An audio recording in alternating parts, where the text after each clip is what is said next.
Look, there's a lot of noise out there right now, and it's by design. It's meant to distract us, to confuse us, to divert our attention, and dilute the truth. Flood the zone with shit, as Sloppy Steve would say. But here it is. Donald Trump is a one-term, twice impeached, quadruply indicted rapist, business fraud, Epstein bestie, and porn star Hushy, who incited an attack against our Capitol in an effort to thwart the peaceful transfer of power after an election he lost.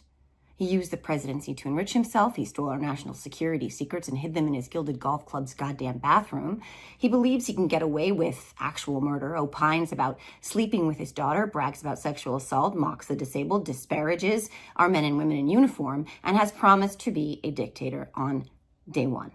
He's a hateful, vitriolic madman, as sociopathic as he is stupid, and he's really fucking stupid. He's a serial philandering, pathological liar. He's a racist, sexist, unapologetic xenophobe who wants the border to be a crisis, is rooting for a stock market crash, and guaranteeing a terrorist attack because he thinks those things would benefit him politically. No matter how many of us they hurt, he doesn't care. He's a mean-spirited bully who berates, belittles, and browbeats anyone who dares to challenge him or makes him feel small. He thinks he ran against Obama, that there were airports during the revolution, and that you can inject disinfectants to cure COVID. He's a wannabe despot who would hand Ukraine to Russia, Taiwan to China, and Gaza to Netanyahu in a millisecond. He brags about overturning Roe and says women who have abortions should be punished. He has no platforms nor policies. He's running once again on nothing but violence, hate, and fear. They are coming for your home, your job, your daughters and wives, your way of life. And by they, he means anyone who doesn't look like you, love like you, think like you, or talk like you. They are taking your country away, and he wants you mad as hell and armed to the teeth to take it back. He doesn't offer any of us a damn thing. He never has, and he doesn't care. He made a million promises about everything from ending the opioid crisis to saving coal, and he didn't do any of it. None. He made himself richer, ate hamburgers, golfed during a pandemic, and tweeted. All before he sent a mob to kill Capitol Police and members of Congress, that is. He's a traitor who wants to do away with the Constitution, abandon our allies, and align with our foes. And for him, it's never been and never will be America first. It's always been and will always be Trump first, America last. Believe me. And by contrast, we have President Biden, a lifelong public servant who has never been charged with a crime. He's never been indicted for anything, let alone 4 times. He spent decades fighting for the people of this country as a senator, as vice president, as president.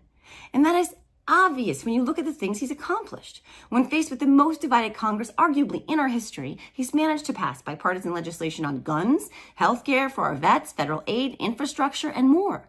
He's the first president to force Big Pharma to negotiate drug prices. And now tens of millions of Americans no longer have to choose between paying rent and getting their medicine. He's created 15 million jobs. He's got us producing more oil than any country on earth. And he's made our economy the strongest COVID recovery story in the world.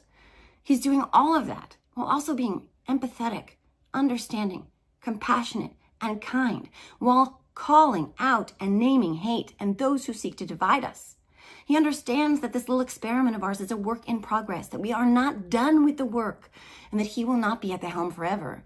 He's a bridge to the future of this country. He understands that he's the custodian of our democracy in this moment, and that in order for us to be able to move forward in 2028, we need someone with a history of leadership. He believes in democracy. He believes in the promise of America, not that it's pathetic. And he sure as hell will not allow Donald Trump to come in and take it away from us. He's a fighter. He is fighting for all of us right now. He is standing in the way of the dark forces of fascism which are at play. And while the angriest, loudest voices want us to focus on the shiny object over there and not on what is right in front of us, the choice before us isn't between a couple of old guys who occasionally misspeak. It is a choice between a public servant or a predator, between striving to perfect this union or throwing it away, between protecting our democracy or burning it down.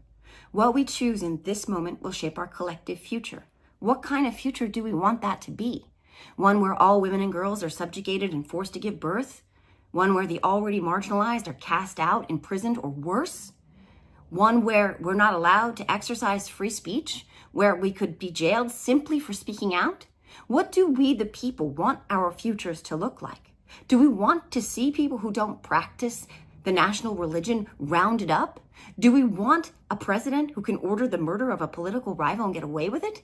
Do we want to align with the world's most despotic madmen? Do we want to yield to authoritarianism? Or do we want to keep moving towards perfecting this union? That's the choice before us. It's not about a gaffe here or there or a missed word. It's much, much bigger than that. We have to stay focused and we have to choose. My guest this week is Brooklyn Dad Defiant, aka Majid Padelin. He's a Democratic strategist and senior advisor to the Really American PAC, and he uses his 1.2 million Twitter followers account to defend democracy from Donald Trump and the MAGA Republican Party. A proud dad of 5 children, BDD has over 30 years of experience as a graphic designer and art director, but he's also a writer, having penned his critically acclaimed political humor book, The Littlest President. Published in 2020, the book uses hilarious illustrations and the narrative voice of a children's book to poke fun at the origin story of the former disgraced president. He can be found at most social media sites at MMPADELLAN, and has a political opinion show on YouTube called Storytime with BDD. This is not at all the conversation I expected we would have, but I mean that in the best possible way, because it was incredibly surprising, incredibly heartfelt and real. And honestly, I think it's the kind of conversation we should be having more often in this country right now than less. And I really hope you enjoy it. Welcome to the Are You Effing Kidding Me podcast, my friend, Brooklyn Dad Defiant. What's going on? What's up? What's up? Thank you for joining me. I was recently on yours, which was so fun. And now you're on mine. Thank you for having me. And I just wanna say, are you effing kidding me? I may burst into that several times throughout the course. I mean, it really is a perfect kind of like catch-all. You know, it's like, George Carlin said, of all the swear words and stuff. But like, honestly, I think fuck is the best. And I can't always say fuck on everything. I can say fuck on here. I just don't have to say it all the time. Oh, okay. I was about to ask you. No, we do. We swear on. Yeah, we swear on here. We kind of try and keep it, PG-13. But I can't have a podcast where I can't swear. Like you just, like me. Yeah. So, yeah. But are you effing kidding me? Like, are you fucking kidding me? Like nothing really catches everything quite like that, right? Yeah.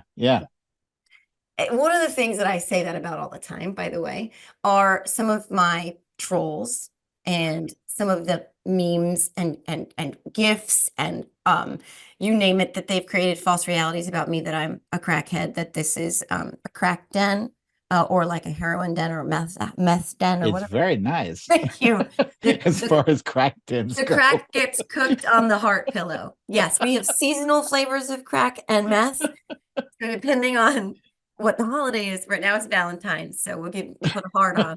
That's what I said, a heart on all your meth packages. But you were talking about before we started recording, because there's another fake account of you that surfaced, and someone, we're not going to name them, but someone pointed it out to you. How much of that shit do you get in just a given day?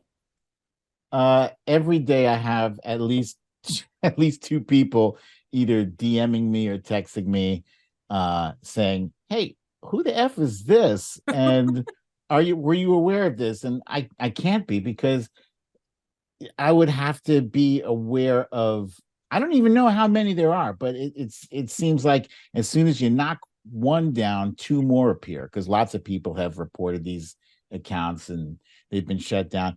But here's the bizarre thing, is that they spend a lot of time. When I say a lot of time, look, I'm not a former president, right? Or a politician, or I'm just a guy. I'm a guy with a Twitter account.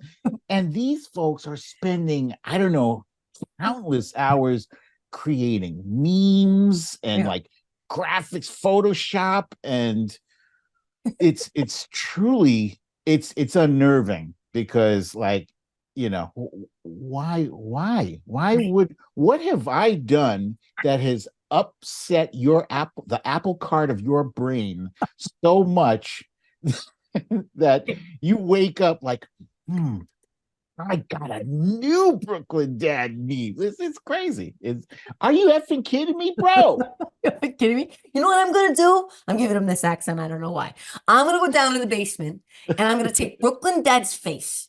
And I'm gonna take JoJo from Jersey's face. And I'm gonna take a picture of a person on their couch. And I'm gonna make sure that I make him really fat with like an AI thing. And then I'm gonna make her feeding him fried chicken. It's brilliant. It's brilliant. It's gonna take me 12 hours of my day. And I could have gone to, who knows, graphic design school and so that I could do this because it will change exactly nothing. But I feel much better having done it. Indeed. And it boggles my mind that they actually follow me on Twitter. Like, I don't follow accounts of people that I don't like. Like, I'm not following Marjorie Taylor Greene or, God forbid, Ted Cruz. Why would I pollute my brain like that? But these people, they despise us. And also, I'm going to follow you and put you a notification so when you post, I can be first. I will say, I did used to do that, which is terrible. But in my first, in the early days, the OG days of my Twitter experience, I did do that with Trump. And then at some point, because it was like, I don't know if you remember, maybe you didn't do it, but a bunch of us, it felt like it was a race. Like you had to get there first and it had to be good. You had to be sure it was going to be good. It had to be a zinger. And it was like, I beat Jeff Tiedrick. Yay, I win. And so in the beginning, it was like that. And then all of a sudden, I was like, this is so toxic. I knew people were doing that. And I refused to follow him. I never did. I'm proud to say. But that's not to say that I wasn't, I just, by luck, I would happen to be browsing Twitter and I would see people replying to him like, oh, okay, he just dropped one maybe 15, 20 minutes ago. I didn't care when he dropped it. I just wanted to make sure. My goal was like, I totally missed the bus, right? But there were a lot of people who were like showing off their, look, Donald Trump blocked me. And I was like, oh, I want one. Right? like it was a Pokemon. I want that one. Harry Dublin did collect them like Pokemon cards. And I missed the boat on that. And that is one of my greatest regrets of life. I gotta say, and you and I have had this debate too, and we will get into the meat of some of the Trumps but about blocking versus muting. We've talked about this before. I gotta make a request from my son. I don't know, Leo, can you turn it down, bud?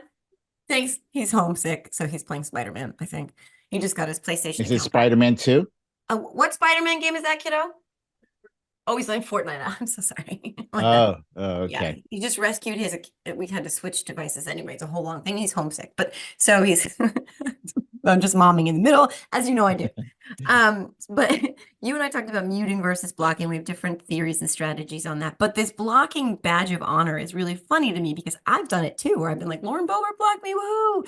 And then I know people do that with me blocking them, and I don't give a shit. I don't care. I just, and we've definitely talked about this because I block because I feel it's actually cathartic for me where I'm like, bing, bing, bing, bing, bing. And you mute.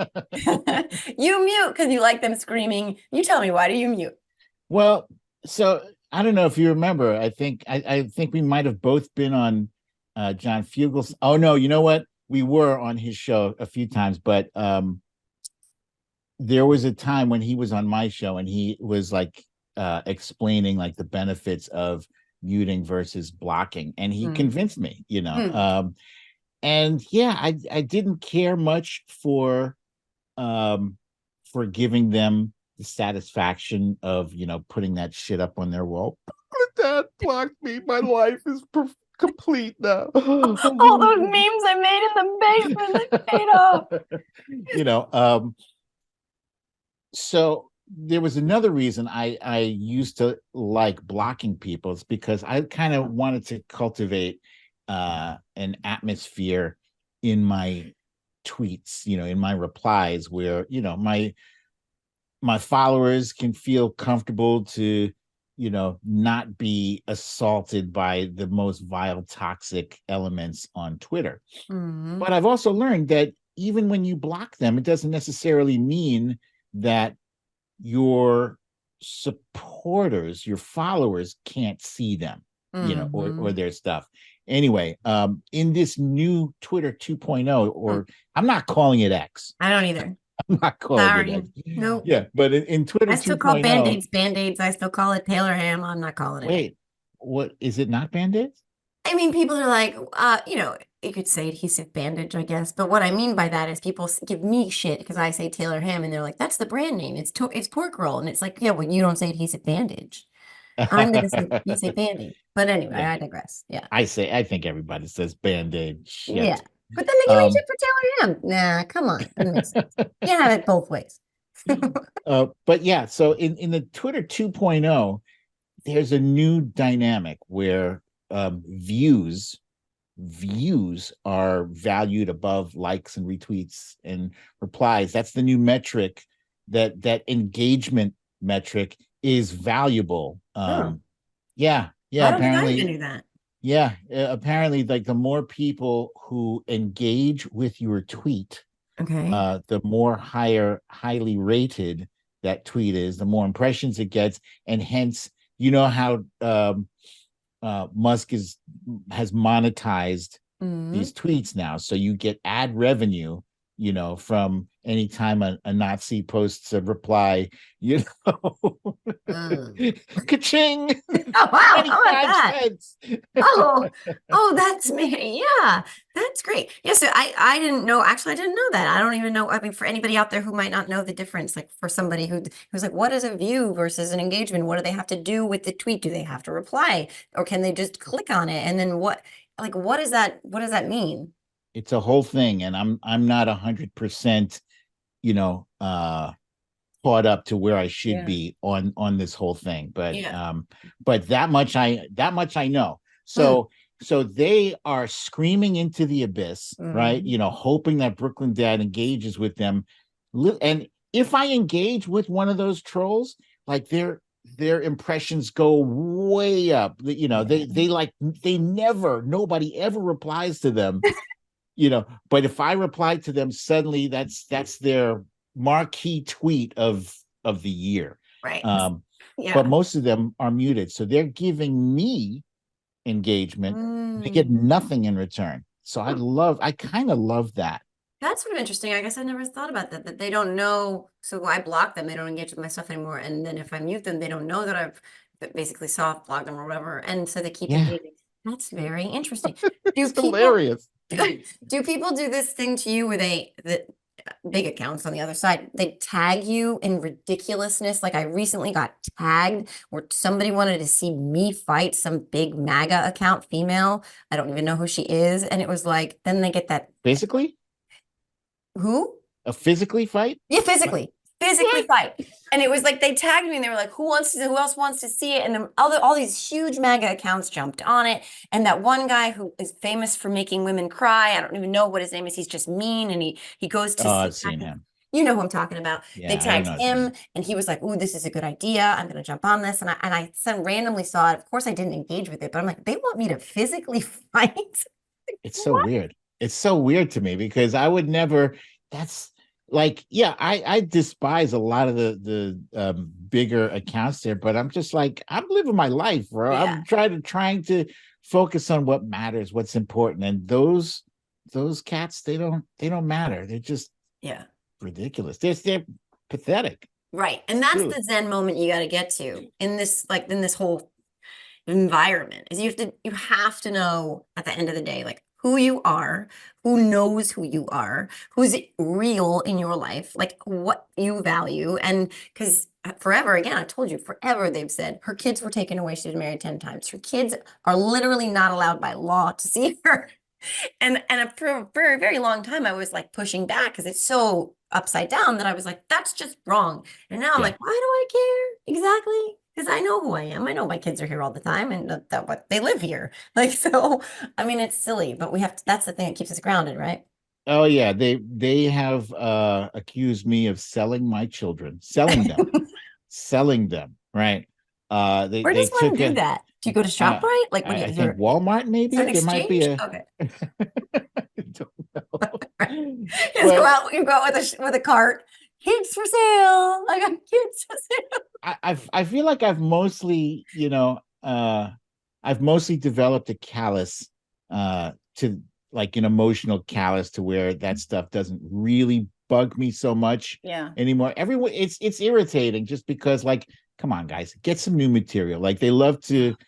I've been very vocal and open about my history of addiction. You know, I struggled with addiction to crack, actually, crack cocaine, and I'm sure they're going to use a clip from this show. Yeah, of course, because you can't ever recover, right? Right. You Yeah, can't ever recover because that is a knock against you forever. Instead of being something something you should be proud of. It's an accomplishment. You triumphed over something that is incredibly difficult to triumph over, and it's incredible that you share that story. But go ahead. thank you, thank you. It's important. It's hugely important to let them control. So I've shared probably the ugliest moments in my life, you know, where yeah, in the grips of addiction, I sold my kids toys, you know. And yeah, I'm not proud of it, but the point is, right, I am so committed to my recovery that I like to keep those ugliest moments right up front. Yeah. Right up front, because my story is part of, like, as one of relapse over and over and over. And I have this kind of brain that makes the notion of going back to that seem reasonable. Like, I've also recently quit smoking cigarettes, like when I say recently, 3 years ago. It's been That's almost a long time. 3 years. Yeah. That's a hard thing to quit. I know. I smoked And for 10 years. I still get cravings for that. And to this day, I was literally saying just the other day, I was driving and I was like, wow, I got this crazy craving for a cigarette. And my brain is telling me, look, it's been 3 years. You can do just one. You can have one. So nobody cares if you have a cigarette. Nobody cares. It's just one. You've built credit. You've built health credits for yourself. You know, that's how, like. Yeah. Convince yourself of it. You're right. There's a cigarette bank. You didn't know that? Yeah. Yeah. So people take these admissions that I have made publicly about my addiction. They try to weaponize them against me. And it's like, look, I just celebrated 20 years of sobriety this last year. Congratulations. And thank you very much. Thank you. I mean, it's huge. Yeah. Yeah. So I believe as long as my sharing my story is helping to reach somebody else out there, and I'm guaranteed there are people out there who feel hopeless like I did at one point.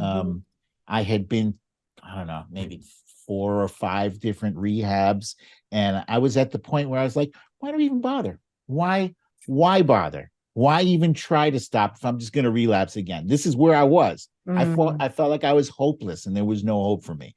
And I just, you know, I realized that my kids were still young enough where, you know, if I can get through this episode and come out the other side clean and stay clean, that at least I'll salvage some of their childhood, you know. And that was it. There was 2003. It was there was a blackout. I don't know if you remember. You might remember this that. blackout, right? Sure. Yeah, a lot of babies were conceived in that blackout.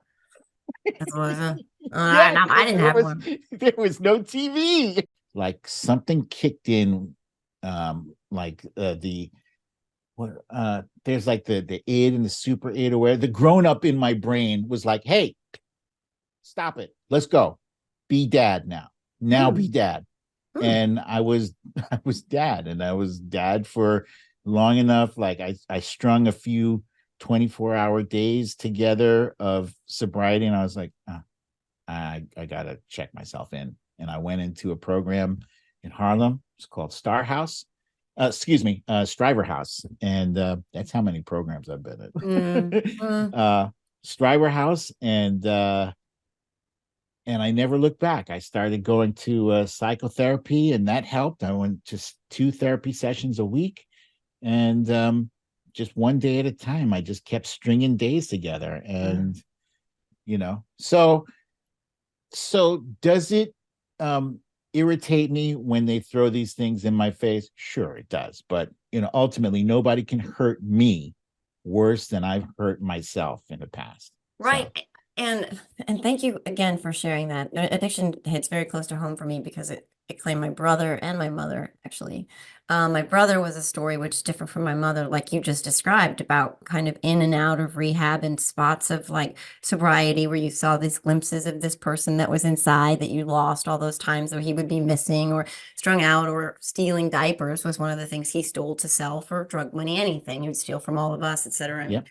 And I understand from this perspective, not from struggling with it myself, but being as close to it as that, how fucking hard that is and how hopeless you can feel when you do relapse, because that's what my brother would say too, that it was just like everyone was more demoralizing than the last. And then they just kind of accumulate to the point where there's just no hope left. And that's when you completely succumb to it. And I think that's where he got replacement in his life, where he just accepted that addiction was just part of who he was, his DNA, and it took his life in the end. And so that you said, you know what? I'm just going to take this one day at a time. I'm going to string these days together. This is bigger than me. This is about my kids. I can do this, and did it. And it's obviously still a daily practice. It's going to have to be right forever, I'm sure. And like you said, you keep those memories right there.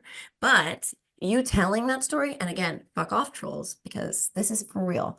You telling that story, if it touches one other person, one dad out there, one mom, one brother, one sister, one human being who's like, hold on, actually, yes, I relapsed, I made a mistake, I fell down, this is not the end for me, he made it out, I can do it too. And you didn't just make it out, you kept moving one day at a time up this chain from that very low, I assume, basement of your life, right? Oh yeah. Yeah. To where you are now, which is still building. And it's this huge success story. I mean, well over, how many followers do you have? Just all the platforms combined. I mean, millions, right?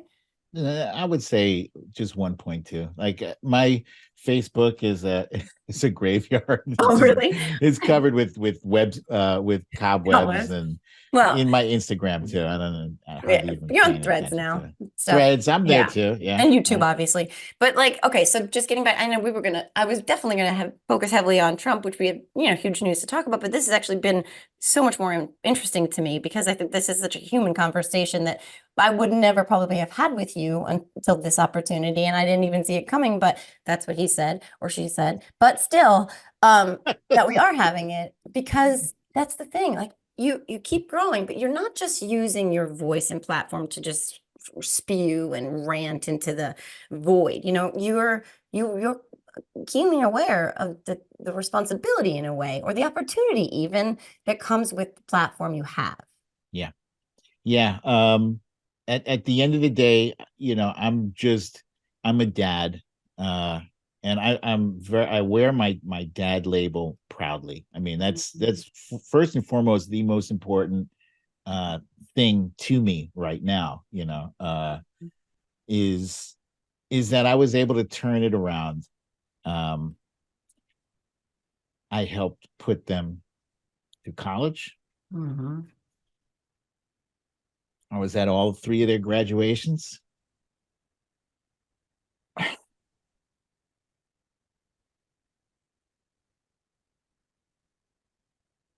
I was there. Mm-hmm. I mean, I made me cry. My youngest son is a scientist. Mm-hmm. I win. I win. Well, I didn't have crying on this podcast on my bingo card. Nor did I. How about that? But look at you, right? Look at me. Hey, and are you effing kidding me? My son's a scientist. Are you effing kidding me? Yeah. But like, right, you don't even, it's those small things too. My son pouring a soda, crying on the podcast. It's those small things too that like you don't even think about. And then sometimes the smallest things, they like that, like just, I don't know, how was your day when they come home from school? Or like, can you pick up your backpack for the love of God? This is like 14 years. But those things, don't take that like to mean you can keep leaving your backpack. No. But like those things you don't even, it's those things that you would have missed, right? Like the big, the small, medium sized, the challenges, the triumphs, like, you didn't miss them. You were there. That dad brain kicked in and it took over. Thank God. Yeah. It saved your life. Indeed, indeed. Yeah. And now you get And to cry with me. also, I also want to say therapy, I think, was probably might have been the one missing for me. I don't Yeah. know about anybody else, but it was like the one missing variable that I didn't have in all those other previous attempts. Like I was in Phoenix House for 29 months from the time I was 17 until I was like almost 20. 2.5 years I was there. Wow. And I graduated Yeah. the program. They have like a whole graduation ceremony, and I relapsed from that. And the first time I was there was for weed.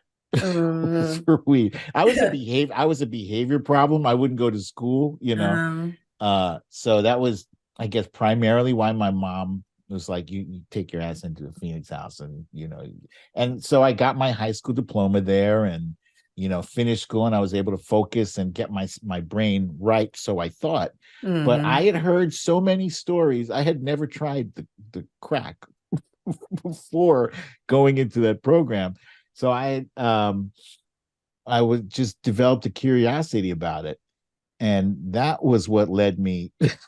How about that? Yeah. And I thought I was too smart. Yeah. I thought I had too much up here to become addicted to that stuff, and not realizing that it has nothing to do with your brain. It's just it's a chemical It, that, it it doesn't give a shit how smart you are. It it will doesn't give a mess shit. you up, bro. Yeah. No one is smart enough to outsmart that. No one. But I will say that you're obviously, it's not just your intelligence, but clearly your perseverance and your strength of spirit. But like to defeat it, to beat it back, that's where you're like, okay, yeah, actually, I did kind of outsmart you. You know what I mean? Because you had the therapy component is massive. And I will also speak to therapy in terms of I will advocate for that every single day of your life of my life, because I do believe what you did, what I try to do all the time, is you can reshape your brain. You can reshape the way your brain processes information, or the way that your brain relates to things that are like enticing or interesting or dangerous, or those things that will take you down dark paths. But it's people don't really believe that, and I think that that's so important. And I know it sounds like one of those like kumbaya, like I need to bang a bowl or something. I don't even know what they do, but like it's for real. I think you can reshape and rewire the way your brain processes information, but it's work. It's not like instantaneous. You have to stick with it, and you have to believe in why and what you're doing. I would also say that the 12-step programs of both NA and AA help me help get me over the early year humps. I mean, Mm. I would say in the first 3 to 5 years, like I was making a meeting. In the first 3 years, I was going to at least one meeting per day, if not two. Wow. Uh, and then it tapered off. I would start going like once per week. And it's helpful because you're there with other recovering addicts who can kind of identify with what you're going through. And in your early years, all you're talking about is the extreme trauma that you went through, and the horrible things you experience and stuff like that. And as time goes on, you're just like, I fucking hate my job, and my boss is an asshole, and and you start just relating about regular day-to-day life things, and all these things I went through, and I had problems with my ex and blah blah blah, but at least I didn't pick up a drug or a drink today. Yeah. Yeah. I mean, but again, those shared stories, we talk about that a lot, in terms of spreading messages politically, but like in terms of using the power of the story to make someone else feel seen and not alone, and not like they're walking through any of it by themselves. I think it's one of the greatest tools we have as human beings, truly, in all things, but like particularly as it relates to these kinds of things, to addiction and to struggle. Indeed, indeed. Welcome, by the way, folks, to this is Recovery Talk, starring JoJo and BDD. Well, I'm going to join into that podcast because they're going to make fun of Trump the entire time. It's going to be great. And then they're like, why am I crying? I'm going to call my mom. What happened? Are you effing kidding me? actually, this is kind of interesting because I never saw the side of these people before because all they ever do is talk about Trump. Maybe they're human beings after all. Who knows? Sometimes I actually do see comments like that every once in a while. Yeah. You too. And it's like, no fucking shit. You didn't know I was a goddamn human being? Of course you didn't know I was a goddamn human being. You're in your basement making a fat meme of me. God damn it. I mean, okay. Well, with that, so that your beautiful segue. The strange thing is, because we got to go in 9 minutes, I am going to make the weirdest segue to my random question round, which is skipping right over Trump. But we know we'll just say today, Trump. Can you do me one favor? Can you just do me what Trump might have said when he learned that the D.C. Circuit Court of Appeals has ruled unanimously that he is not, in fact, immune from everything? Like, what would Trump's response have been in Trump? He immediately grabbed the bottle of ketchup closest to him and threw it, smashed it against the wall into tiny pieces, and he let out a large fuck. I can't believe I'm not totally immune from killing everybody I want to kill. It's a witch hunt. I'm telling you, it's a witch hunt. And I don't think the Supreme Court's going to even hear this one because they're like, no, we're good. We got that other case that they're probably going to want to hang us for. So let's just probably not hear this one. We'll see. But like, they honestly believed that he was going to be like, yes, you can shoot someone, you can murder someone, but as long as you don't get convicted in the Senate, you're good. Look, at this stage, all he's trying to do right now is delay. That's it, because he doesn't have any defense to speak of. Imagine spending $50 million only to have to fork over 83 and another potential 370. Another 3. Oh man, come on, bring it. I mean, right? And then there's the one case with the New York Times reporters. I mean, it's like, and then he said, what's that one? I don't know that one. He actually tried to sue them, and then they countersued back for their legal fees because the case was either dismissed or settled or whatever. So they sued him back for their legal fees, and they got them. So that's a couple million. Yeah. So he just keeps so much winning. I'm sick of it. But yeah, I mean, again, everybody knows we talk about Trump all day. If you want to see us talking about Trump, because we didn't in this podcast that much, go check out our feeds on social media. You'll find plenty. But that definitely brings me to the totally random rapid fire question round. Are you ready, BDD? I'm ready. Okay. Number 1. This is written by my son, who, as I said many times, is homesick. This is my kids seem to be homesick a lot when I record podcasts, which is weird. I'm not keeping them home, I swear to God. Okay. 1. You get to spend an entire day with any celebrity, alive or dead. Who is it and why? Prince. That's yeah. I mean, it is one of my greatest regrets never to have seen him live in concert. And I've heard, first of all, he's an amazing performer, an amazing musician. He played so many instruments, right? But also, the stories I heard about him was that he was just a real chill dude. He was very cool. Like, he would make you pancakes and shit. And then he would go, while you eat, he would jam for you, you know. Oh my God. Sing When Doves Cry while you're pouring syrup on your pancakes. That's just amazing. So I would absolutely. I love that. Yeah. I actually think I'd like to chill with Lincoln for a day. Like, just kind of, how you doing? How you doing, Abraham? Let me I heard he was very funny. I heard he had a great sense of humor. Really? I didn't know that. Huh. Now that would be good. I would like to tell him what's happening in 2024 and then just get his take on it. As funny as possible. Okay. 2. Aliens come to Earth and they ask us to show them our leader, one representative for the entire planet. Who are you picking and why? Ooh, that's a good one. I would say President Obama. Oh, that's a good one. Yeah. Almost for the same reason. I mean, President Obama is a very chill and intelligent dude. I think he's got the right vibe. I don't think he would make the aliens feel threatened. I think he has enough emotional IQ to know how to interact with these aliens.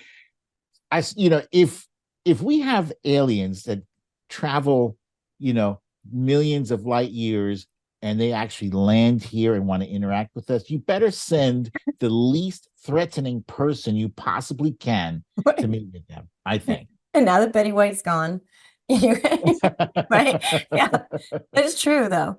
I mean, but you never know. Joe Biden might have actually been able to facilitate sending them here, because it might have been like a 10-year plan back when he was hatching the ascension of a pop star and a tight end and rigging the entire NFL season and rigging an election and an insurrection.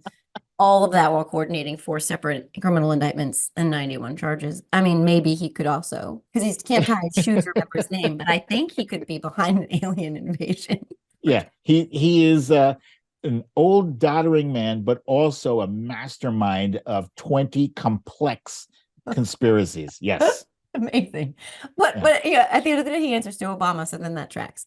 It's like, oh my God. Okay, last one. Oh, this one. If you had to have dinner and drinks with either drinks like as in soda or like a ginger ale like I'm having. That is, I swear to God, ginger ale, with either Lauren Boebert or Marjorie Taylor Greene, who do you pick? You gotta pick one. Yeah, that's horrible. Horrible. I'd rather die of thirst. Damn, that is a Sophie's choice. Let's see. Pick Boebert. I'm gonna say MGT because Marjorie Taylor Greene. Yeah, Boebert just. But you might get to third base. I don't want that. I don't want it. Right, that's true. That's valid. That's a valid point. I mean, I feel like if you be in the same room, just breathing the same air as her, you have a good chance of catching syphilis from her. Oh my God. Like especially it's got that special airborne syphilis. Airborne syphilis. Yeah. But then you got Marge. Like, Marge, I don't think I could just look at her at all. I see, at least with Marjorie Taylor Greene, I think there would be a good chance that I might laugh my ass off. That's true. With the absurd things that she has said and that she has the potential to say whenever she opens her mouth. Just have her read the menu. She's like, I'd like this thing. Does this thing come with a peach tree dish? What's Seuss Vide? Is this chicken here Seuss Vide? Why did they what's Seuss Vide mean? Indictments. That's right, ladies and gentlemen. The threshold for being a member of Congress is not being able to read the word indictment. You have to be able to indict. Look, she got dicks on the brain. We all know that. Okay. That's what I'm saying about that. I wonder sometimes if it's an act. If the stupid thing is an act. Like I used to wonder that about Trump, and I don't wonder about Trump anymore. Now I just think he really is stupid. But people were saying that he was doing that to endear himself to his poorly educated followers. And so I remember when President Obama was in office, it's not like he was, using SAT words, but he just was very articulate, and going from W to President Obama was a major upgrade, and so maybe people think this highfalutin man, I can't believe we elected this guy just to make us feel stupid. And so they went and elected Donald Trump to make them feel smart again. Yeah. They're like, you think I'm done because I read on a 3rd grade reading level? Well, that guy talking about putting disinfectants in his body. Okay. So I ain't that dumb. I feel pretty smart right now. I mean, my prospects are bad, but I could be worse. I could be president. I'm smart like that. PDD, you have your own podcast, obviously, which is Story Time with PDD. Yes. You can find that on your YouTube near you.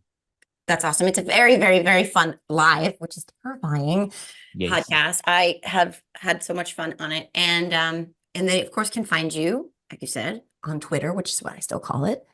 On the Twitter at Padellan, Padellan.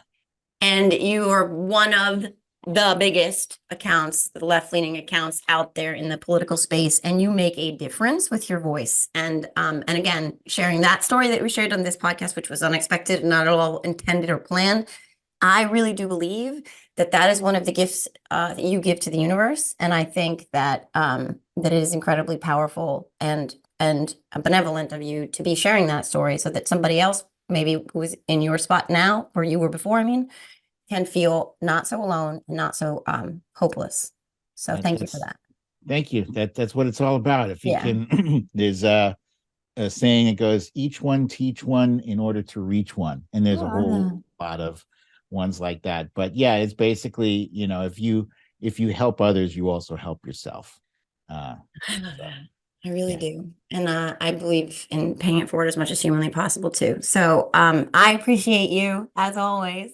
And I'm sorry I took you down this. I didn't mean to get all emotional Oprah on us, but that's how we roll sometimes. So, and it's important. It's part of who you are too. So that maybe, people can see the more human side of the people that they troll all the time. Indeed. And I want to thank you for having me on the show and letting me share that stuff. I hope someone in your audience takes something away from that, and it helps set them on the right path. Me too. And that's how we change the world, right? One story at a time. And being vulnerable is powerful. Thank you, Brooklyn Dad Defiant. Everybody else, thank you so much for listening or watching, and have a great week. See you next time.